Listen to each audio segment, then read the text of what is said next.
civilmedia.mk. Слободно, независно, отворено. Прво благодарам за поканата. Мислам дека оваа година со сигурност може да кажеме дека недостасуваше дискусија за млади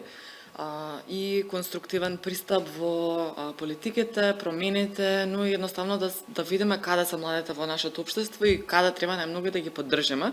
Така што, иако е декември, иако е крај на година, добро е што ги имаме овие разговори барем сега, за да видиме па за следната година каде повеќе да ги насочиме капацитетите. И сега, јас би почнала малку од една друга страна, кога зборуваме за млади, која е таа категорија млади, затоа што ако ги погледнеме младите како категорија во рамките на Европската унија или не знам во некои пошироки светски размери, тука станува збор за група која што е стриктно определена до 29 или 30 години и тука е многу појасен текот на настаните во животот. Значи, по завршувањето на образованието имаме осамостојување, наоѓање на првото работно место и некако е посреден животот, споредено со младите кај нас, кои што многу подолго остануваат да живеат во своите семејства, односно многу подоцна пак се осамостојуваат и дополнително многу подоцна доаѓа и првото вработување, што е нели директно врзано со нивното осамостојување. И сега имајќи го ова на ум, лесно е да се заклучи дека и во нормална година кога не би имало криза и нормални години кога немаме криза, кај нас младите се соочуваат со низа на предизвици за кои што им треба поддршка, кои што како општество треба да ја дадеме повеќе во таа насока. И сега, ако гледаме конкретно во оваа година, дефинитивно кризата ги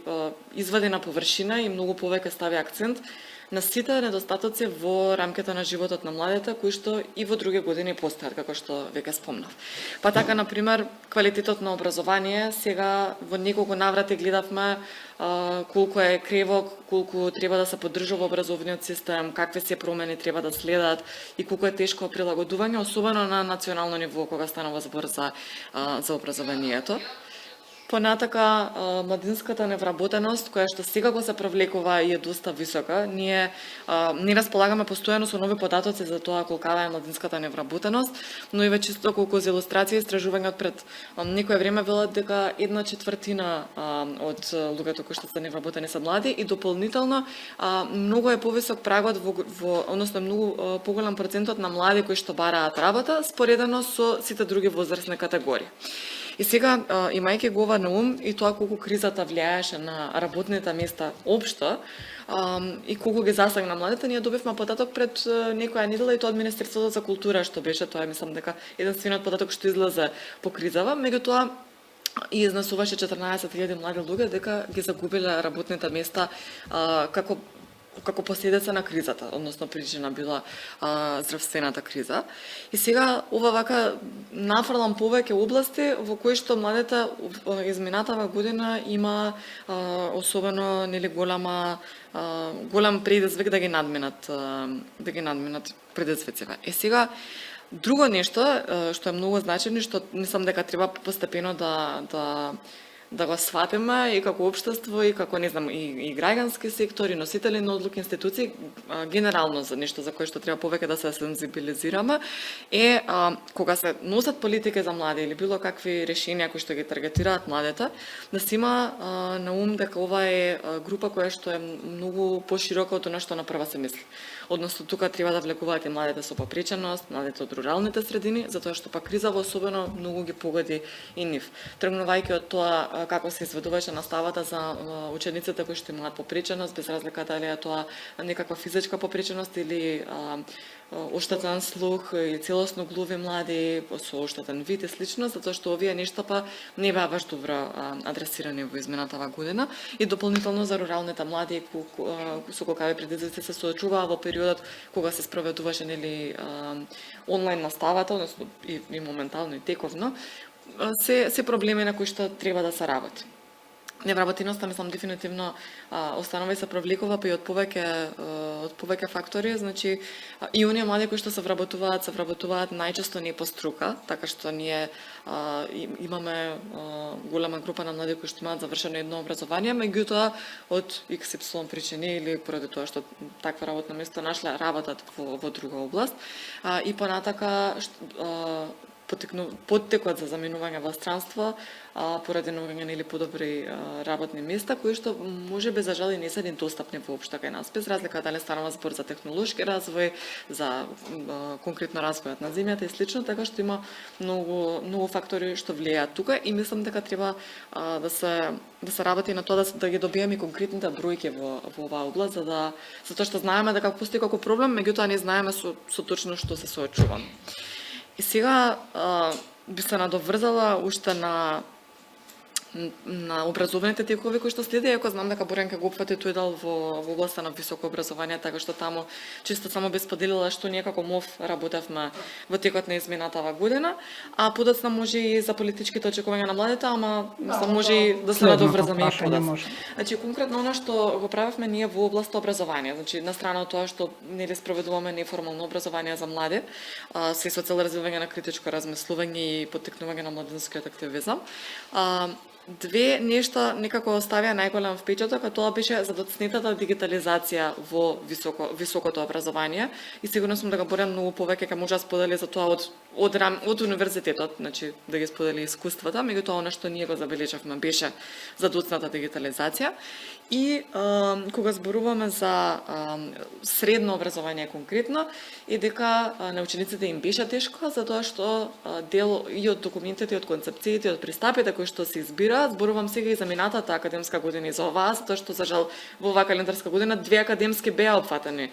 со кризата, дека на младите им недостасуваше некој да ги сослуша, да види како тие се справуваат со новиот механизам на учење, односно со новиот механизам на спроведување на образованието, но и колку поддршка имаат постојано во процесот. Дали имаат пристап до психолози, дали можат да си кажат што ги мачи и на крајот од денот дали знаат каде да се обратат. Нема да должам многу, мислам дека може малку подоцна да се осврнеме на оваа година после долго време, односно за прв пат кај нас се донесе закон за младинско учество и младински политики, кој што е значен од повеќе аспекти. Првично од процесот преку кој што се донесе, затоа што тоа беше голем, широк, отворен процес во кој што се консултира сите засегнати страни со цел да се донесе вистинско и функционално законско решение. Од друг аспект пак ги препознава младинските организации за млади, обезбедува младинско учество на локално ниво, но и преку национално младинско представничко тело и се ова е супер, значи од аспект на тоа какво законско решение сме добили. Меѓутоа, од аспект на имплементација, на спроведување, не можеме да зборуваме се уште, од причина што дел од роковите за имплементација на законот се оставени подолги, се со цел да се остави простор за прилагодување, приспособување и започнување на институциите да го имплементираат законот, не за да ги поддржат младите. И од друга страна, дел од роковите кои што веќе изминаа, влијаеше на нив кризата. Значи, ние во дел од роковите во овој закон се оставија и се продолжија поради тоа што едноставно не можеше во тој период, односно тој период е всушност и овој период, затоа што сме се уште во истата криза, меѓутоа, ако на почетокот на годината или во првата половина од годината имаше предвидено да се отвори првиот регистар на младински организации за млади, тоа значително се одложи и дури сега во вторава половина на декември се отвори овој регистар. И сега зошто почнувам токму од регистарот? Затоа што на еден начин регистарот е подобната точка од која што понатака пак ќе се формираат и национално представничко тело за млади и понатака и ќе се застапуваат младите преку истото. Е сега, тоа што во моментов се случува е внесување на организациите во овој регистар.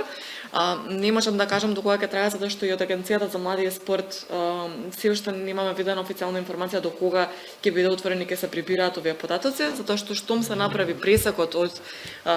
внесените организации во овој регистар, понатака ќе се помине на вториот чекор, односно формирање на национално представничко тело за млади. И сега од друга страна пак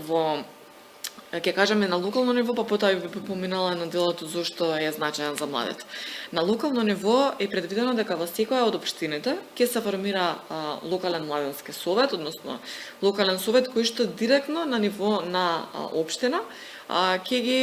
пренесува интересите и потребите на младите. многу е битно не само националните политики, туку и локалните да бидат усогласени со оно што им треба на младите, а од друга страна пак потребите на младите од еден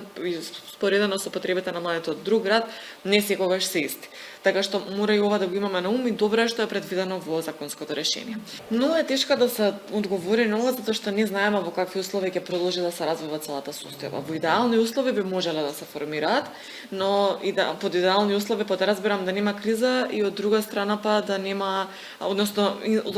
општините, локалните власти да функционираат соодветно и да дадат поддршка на процесот. Без разлика колку младите ќе имаат воја да се вклучат тука и ќе имаат мотивација, доколку немаат поддршка од другата страна, е многу тешко да се започне со функционирање на овие тела, па дури тогаш да се зборува и во кој дали ќе има простор за злоупотреба или не. Јас се надевам искрено дека ќе што поскоро ќе ги видиме процесите на формирање на овие тела, па понатака и да работиме на градење на нивните капацитети и поддршка се со цел да имаме вистинско представување на младите на локално ниво. Зошто е битен законот од уште еден аспект е затоа што младите немаат доверба во институциите. Значи, значително низок степен на младите веруваат дека институциите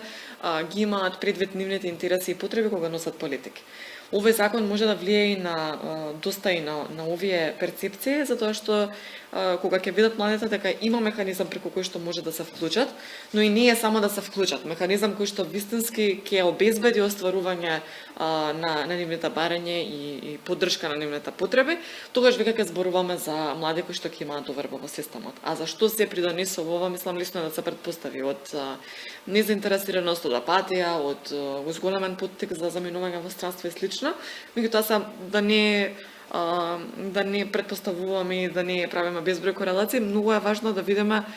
и да притискаме овие механизми кои што во моментов ги имаме да почнат да ја вршат својата работа, што се вика, па после тоа да мериме и ефекти и да видиме како да се подобрат и останатите алки од ланецот. civilmedia.mk Слободно, независно, отворено.